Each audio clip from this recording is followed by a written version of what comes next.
Hey everyone, welcome to the recordings from the Job Ready International Student eSummit. This online webinar was so much fun, packed full of incredible information to help you, especially international students, get job ready and be prepared for your job search here in America. So excited to share these videos with you. And don't forget, our summer course, Job Ready in 10 Weeks, is about to start. Don't forget to register because it's going to help you guys even more in your job search here in America. This presentation is from Sam and Gabriel from Steve & Mentor. They talk about how to stand out early in your journey and as a college student in your job search here in America. They talk about getting in the tech industry and also being a student athlete and the unique opportunities that presents. So I hope you'll grab some chai and join us for this presentation. All right, guys. So welcome. We're super excited to be here doing the second session of the day.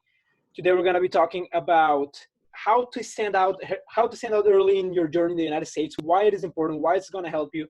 And also we're going to talk specifically about getting into the tech industry. Just to have an idea of the audience here, if you are studying computer science or anything related to IT or anything related to technology directly, please show yourself in the chat. I want to just make sure that I'm talking to my people here, that we're talking to some of the techies here. So this presentation is going to be divided between me and Gabriel. We're going to be talking about these both topics, and the presentation is pretty much divided half and half. Half is going to be talking about specifically how to stand out in America. The other half is going to be talking about specifically how to get into the tech industry. So without further ado, I'm just going to set the timer here to have an idea of how I'm doing time-wise, and let's get started. 28 people already answering the chat. That's great. That's great. Okay, who am I? Who am I talking? Who is talking here? So my name is Sam. I am an international student from Colombia. I grew up in Brazil, and now I study in a small college in Sioux City, Iowa, called Morningside College. I just grabbed some random Python code from the web here to illustrate that I majored in computer science, and I'm actually turning a senior right now. I actually came to the U.S. in a tennis athletic scholarship. I was a student athlete for a long time. A few months ago, I dropped tennis to focus on rock climbing. Just kind of a fun fact about me, and I am the co-founder of Steve & Mentor. This is a little bit more about me, but now I think it is important to share why you should even care. Why should you even listen to what I have to say? Why should you even listen to me?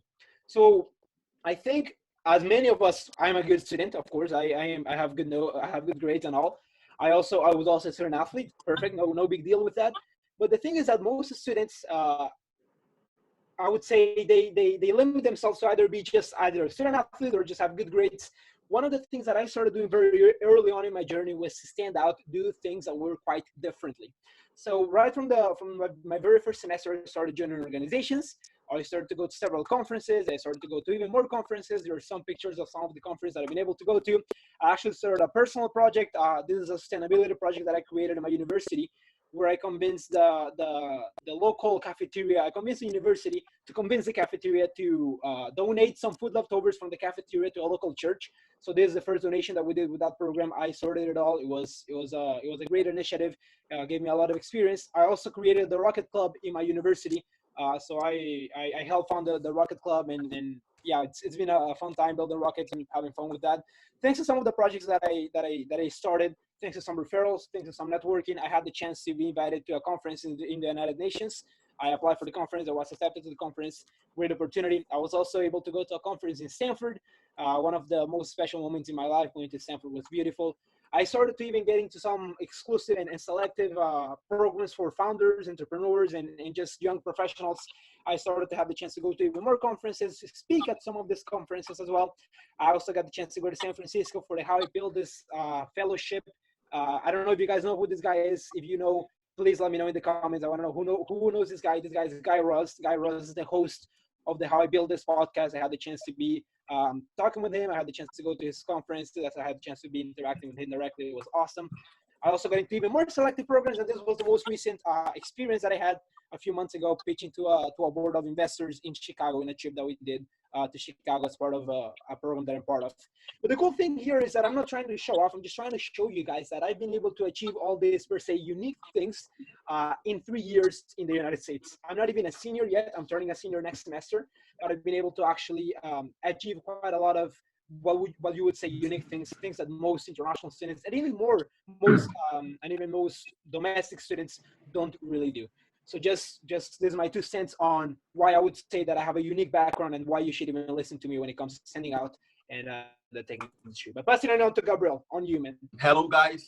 Just I will introduce myself. Just want to say that I'm very excited to be here, speaking for 100 of international students. So let's get started. So who is Gabriel? Who am I? I am Gabriel Pires. I'm an international student from Brazil. I'm 21 years old, and I'm on my second international experience living abroad.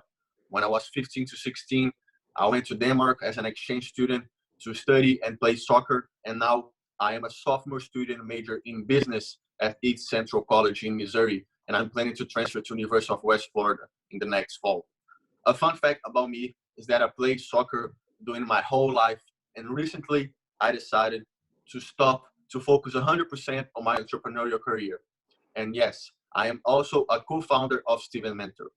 But why you should listen to Gabriel? Why should you listen to me? Why should you take in consideration all the advice that I'm going to share with you guys right now?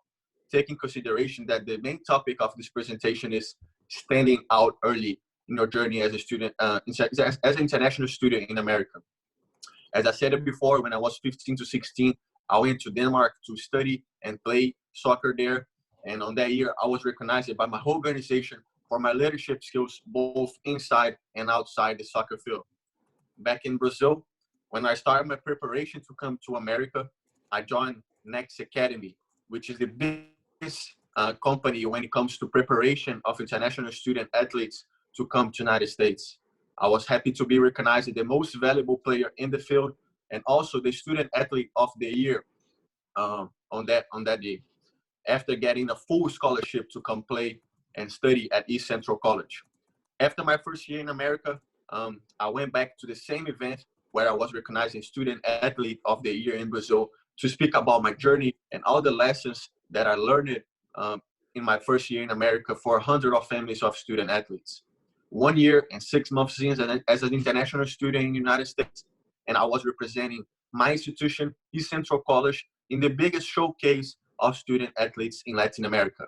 I was very proud to be the only student representing an institution in a pool of other 20 institutions and universities. Steven Mentor response to the COVID-19, the Adopt International Student, is a success and is still going on. We already helped over 50 international students with this initiative, either financially or emotionally during this crisis. And to conclude, I want you guys to remember these two pictures that just pop up on the screen right now, because I will mention it later on the presentation. But the reason I believe you guys should listen to the advice that I'll give it to you is because not only I stood out doing my preparation to come to America, but I also could achieve and accomplish all these things that I just mentioned, being only a sophomore student in college. For those who don't know what a sophomore student means, it means that I'm on my second year as an international student in the United States. So let's get going. Okay, so that being said, and showing you guys that we have experience in standing out, in doing different things early on in our journey, we want to talk about specifically why standing out is important and why you should try to stand out and how that is going to benefit you when it comes to trying to find a job in the United States. We want you guys to leave this first part of the presentation with this essential idea. If anything, we want you guys to remember the idea of the bubble and the idea of a snowball. I know it makes no sense whatsoever as of now, but as we move on and as we explain the topics that we want to discuss here, is going to be a lot more clear, I'm sure. So the first thing that I wanna discuss with you guys, that I want to show you guys, is the importance of standing out. If you, just for you guys to have an idea, every single week, big companies in the United States, Fortune 500 companies, receive thousands. There's actually some data out there that big Fortune 500 companies receive in average from 50,000 to 75,000 resumes every single week.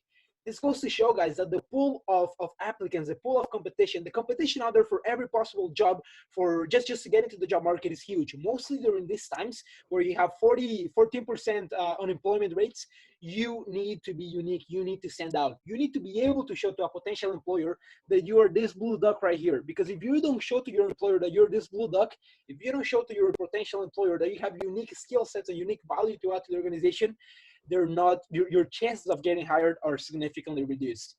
So you will increase your chances of finding a job, of succeeding in the US when it comes to your professional career if you stand out. But the thing is that you will only stand out if you do things that other international students don't do. And I would even go further and say you will only stand out if you do things that other students, broadly speaking, not only internationals, but also just domestic students, don't do. And it is important for you guys to start early, because I remember Gaurav mentioned this. The last thing that you have as an international student is time. As a matter of fact, after you graduate, if you don't find a job in 60 to 90 days, you need to leave the country. So it is essential that you guys start standing out early in your journey. It is essential that you start building your network, that you start building your snowball as soon as you possibly can, because the earlier you start, the more time you have to build. And when you actually graduate and when you actually need to go back and take advantage of everything that you've built, you're going to be way better off. I don't want to sound disencouraging for some international students who are farther on their journeys, or either seniors or in their second years of their master's programs. But I just want to say that you need to start standing out as soon as possible. If you can start standing out now, do so. The rest of this first section of the presentation is going to be revolving around tips of things that you can actually do to stand out. So I'm passing it on to Gabriel to go over some of the advice and tips and things that you can do to stand out. Yeah, guys. So after we understood this key information that Sam just shared with us, it's time to give you guys a few tips, a few advices, a few unique advices on how to help you stand out early as an international student in America. So let's start. Tip number 1, do your basics and do things that make you guys feel uncomfortable. For those who are here already in America, you probably know what are the basics, what are the minimum that you should do to stand out. For example, you should know your teachers, make sure that they know you as well. Take advantage of the career center, the career service of your university. Go to conference, go to events, and even get good grades. We all know that this is the basics that we need to do. However, I noticed from the poll that around half of you guys that are here in the presentation is still preparing yourselves to come to America. So I'll give a few examples on how to do your basics. Join or create as many organizations as you can. While most international students are only living and exploring the opportunities inside the college bubble, for you to stand out as an international student, you must explore and experience the opportunities outside the college bubble as well. It's also important for you to be aware that no matter where you go, you'll leave a mark. And it's up to you to decide if you leave a or a negative mark. We at Student Mentor, we believe that the best way is to leave a positive mark no matter where you go is by adding value to other people's life. Make sure you be available for them. Make yourself useful. Give genuine feedback. Add value in general. And also do things that make you guys feel uncomfortable. I want to tell you guys just a personal story to illustrate that. As you guys know, I'm an international student in America, and I recently came back to Brazil due to the coronavirus pandemic. Over here, I had a lot of opportunities of speaking Portuguese, but very few opportunities of speaking English, which makes me somehow uncomfortable while speaking for hundreds of international students from over 15 different countries. But if there's one thing that I learned early in my journey as an international student in America, is that we grow way more outside our comfort zone than inside our comfort zone. So make sure you guys put yourself in uncomfortable positions during your journey. Tip number 2, create a personal brand or a personal project. I also want to highlight a personal story to illustrate how important it is for you to create a personal project or a personal brand. After my first semester in America as a college student, I decided to stand out. The first thing that I decided to do was to create a project to help international student athletes to adapt in the United States. 1 week prior to launching my project, I was contacted by Sam, and we discussed the possibility of working together as Student Mentor, which by that time was also getting ready to launch our first service, Student Pro, which is a program that helps international students adapt and succeed in the United States as international students. 1 year later on, and here we are. I am the co-founder of Student Mentor, one of the organizations behind this amazing e-summit that brought together not only you, but over hundreds of international students. So it's very important for you to create projects because this will help you to stand out. And by standing out, this will help you to get some real world opportunities along your way. So let's go for tip number 3. get some PR pieces written about you. They want some stories, so go tell them yours. For those who don't know what PRs mean, it means public relations. So do you guys remember the picture that I asked you guys to remember in my introduction? Yes, this picture right there. This picture is a picture of an article uh, reading about me by the public relations department of my university, East Central College. And the article is not only about my personal journey as an international student so far, but also about my company, Steven Mentor, and our response to the COVID-19. So my advice for you guys is take advantage of the public relations department at university. As we said, they want some stories, so go tell them yours. These articles will not only possibly help you to land a job opportunity, but they will definitely increase your credibility. Some examples of articles of stories that you can share with the public relations department at your university is talk about your personal journey, talk about your project, business, competitions, or no matter whatever you guys want to share with them. Also, a point that I want to make here is that imagine an employer typing your name on Google and finding positive content and article about you. This will definitely be a game changer in your job search process. So after I give you these 3 unique advices, it's time for a poll. Rob, can you come up with this poll for us? From the 3 tips to stand out early in your journey in America, which one seems most promising and interesting to you? Please feel free to share your thoughts and your opinion in the chat below, and also make sure to vote it on the poll. All right, Rob, I think we're good. Let's see the results. Taking it over from here, I want to go back to the essential idea, the idea of the bubble and the idea of the snowball. If anything, I want you guys to leave with this idea. When we talk about the bubble, we're talking about the college bubble. Most international students and even most domestic students, they live inside of this bubble. They live in their college, they live in the university, they do things in their university, and they stay within the idea of the university or their college being this safe place, and they hardly go out of the bubble to get real world experiences. When you start standing out in your journey, when you either create a personal brand, when you create a personal project, when you start networking with real professionals, you start actually stepping out of this bubble. You start actually standing out and leaving the bubble and getting into real world opportunities. The earlier you step out of your bubble, the earlier you start getting real world opportunities, the earlier you start building your snowball. By snowball, we mean you create the first little pieces, the first little opportunities that then start naturally growing and naturally giving you more opportunities and naturally giving you more options as you move on in your journey. So as soon as you possibly stand out of your bubble, as soon as you stand out of the college bubble and get real world experience, either through a personal brand, either through articles, either through networking, either through conferences, either through internships, you start opening opportunities, getting to know people, building your network, and all of this snowball that you build and grows as time moves on is going to help you so much when you actually come to the time of finding a job, of needing to find a job. The bigger your snowball is by the time you graduate, the bigger your snowball is by the time you actually need to find a job, the better off you are. And your snowball is going to be even bigger if you start early on in your journey. This is the essential idea that we want to leave you guys from this initial part of the presentation.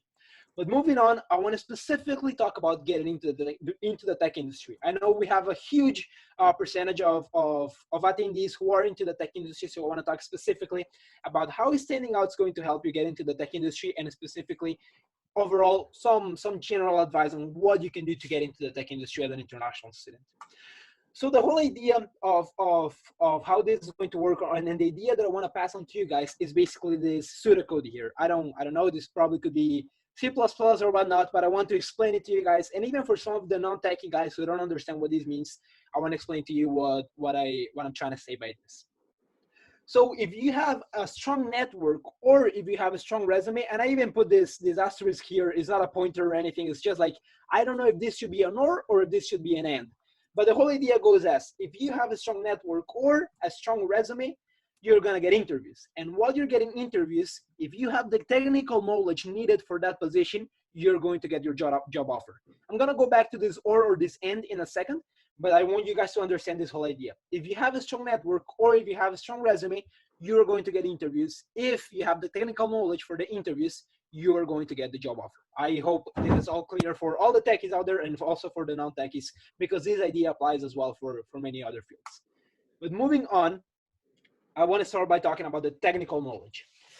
First thing, guys, you need to know your basics. I can talk from the software engineer perspective, not necessarily from, I don't know, data science, machine learning engineers, but either way, you need to know your basics. So for a software engineer, heck, you need to know your algorithms, you need to know your data structures, you need to know your big O complexity, you need to know your basics to pass the technical interviews.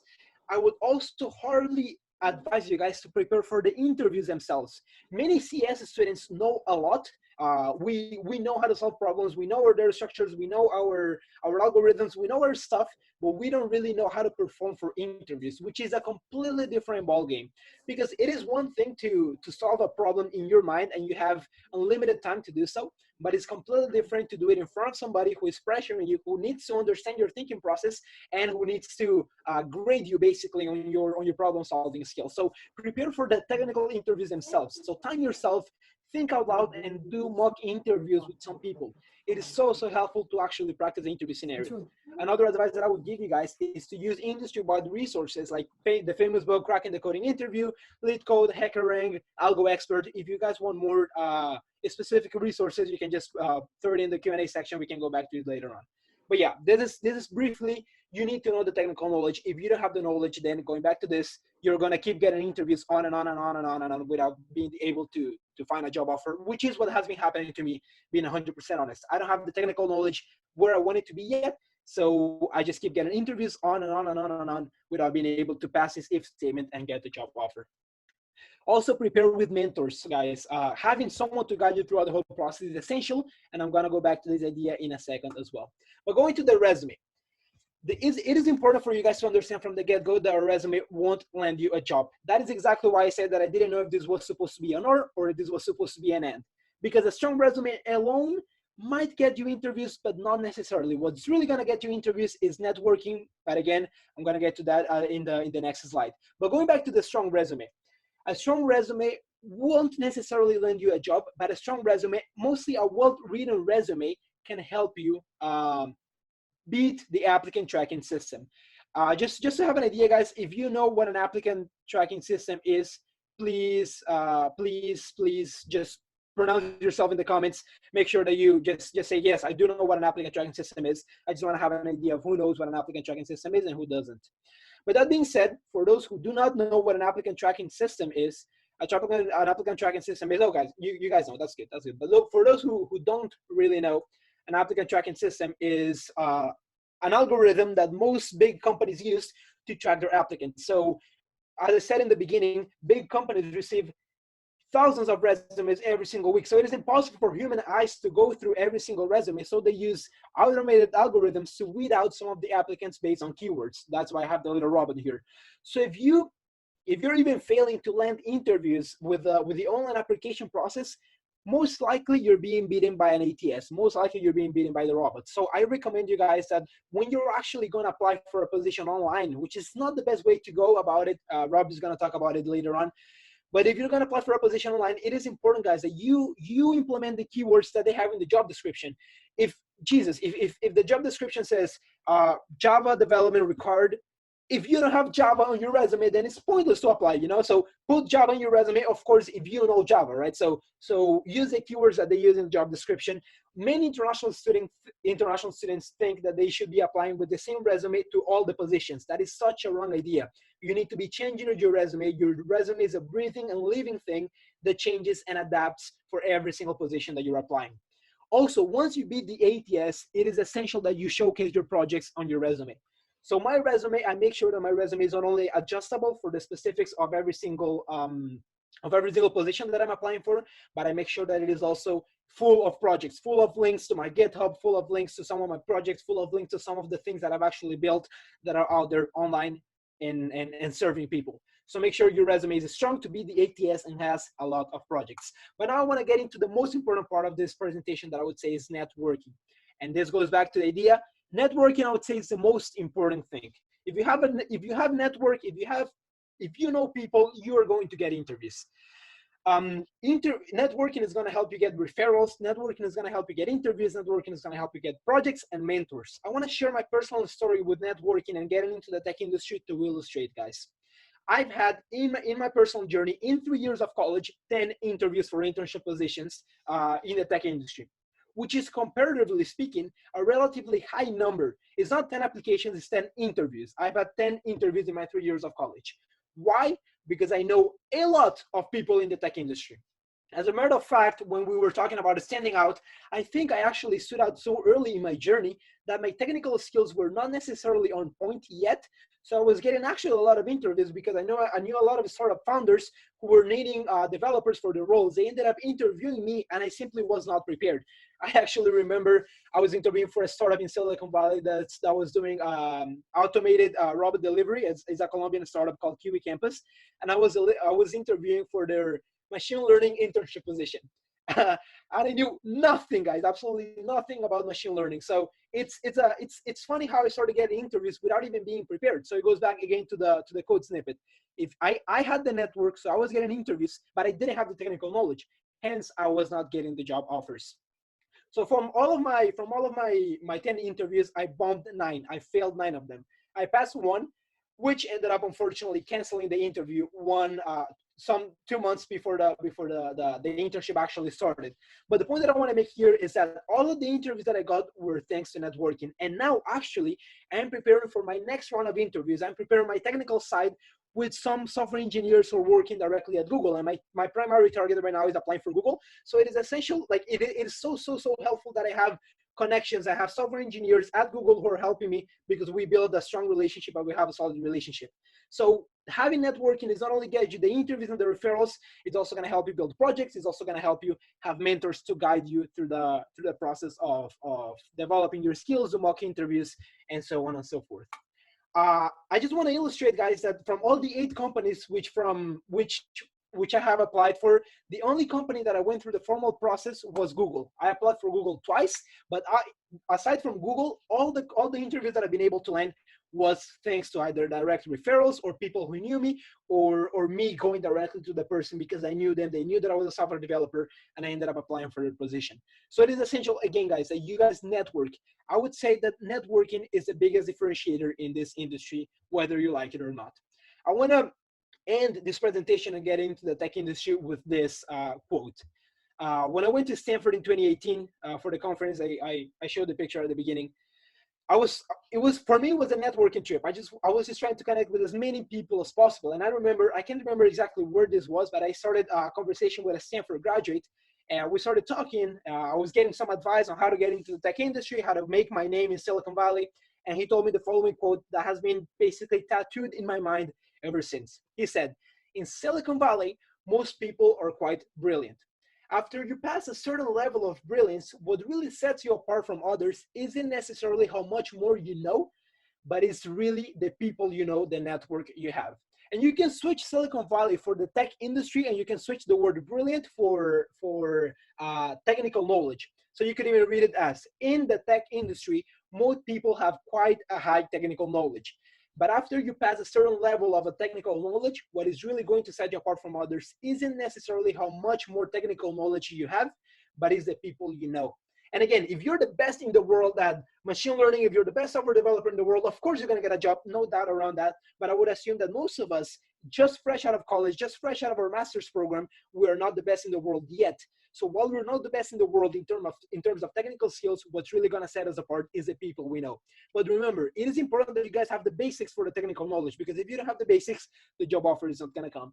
But everything stems from having a strong network. If you have a strong network, the interviews are going to come. If you have a strong network in the tech industry, then you're going to start getting more opportunities.